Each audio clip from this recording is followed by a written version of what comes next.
गांव में एक पंडित जी रहते थे। बड़े ही सीधे साधे, पूजा पाठ में लगे रहने वाले। उनके पास ज्यादा जायदाद तो ना थी, पर इज्जत बहुत थी। लोग उनके पास सलाह लेने आते। नामकरण से लेके मुंडन तक का काम उन्हीं से होता। उसी गांव में एक जमींदार भी रहता था। नाम था ठाकुर बलदेव सिंह।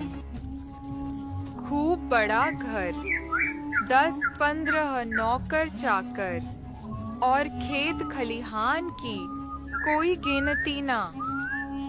पर घमंड भी बहुत था उसको। जो उसका कहा ना माने, उसको परेशान कर देता। एक दिन जमींदार के खेत में पूजा करवानी थी, सो उसने पंडित जी को बुलाया। पंडित जी बोले, ठाकुर साहब, पहले दिन निकलने से पहले पूजा हो जाएगी। थोड़ा सा फल फूल और जल का इंतजाम करवा दीजिए। जमींदार हंस के बोला, पंडित, तू बस पूजा कर। फल फूल की क्या जरूरत? बिना सबके भी तो भगवान को बुलाया जा सकता है ना। साहब, बिना भोग प्रसाद के पूजा अधूरी मानी जाती है।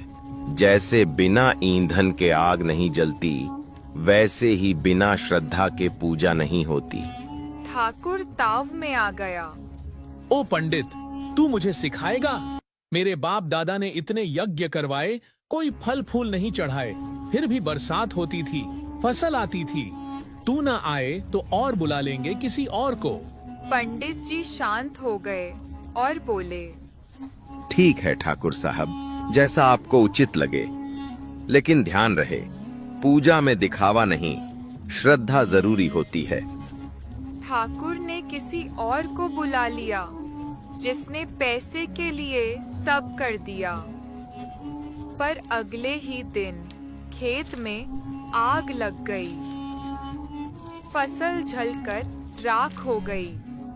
गांव वाले बोले, ठाकुर जी, पंडित जी ने तो पहले ही कहा था, बिना श्रद्धा के पूजा नहीं होती। आपने उनका अपमान किया, उसी का फल है ये। अब जमींदार को समझ में आया। वो पंडित जी के पास आया, हाथ जोड़ के बोला, पंडित जी, गलती हो गई, माफ करिए। अब जो कहिएगा वैसा ही करूँगा। पंडित जी मुस्कुराए। ठाकुर साहब, भगवान देर करते हैं पर अंधेर नहीं। अब भी समय है। तन मन और धन से सेवा कीजिए, सब अच्छा होगा। ठाकुर ने फिर विधि पूर्वक पूजा करवाई। अगली फसल इतनी अच्छी हुई कि गांव वाले भी चकित रह गए।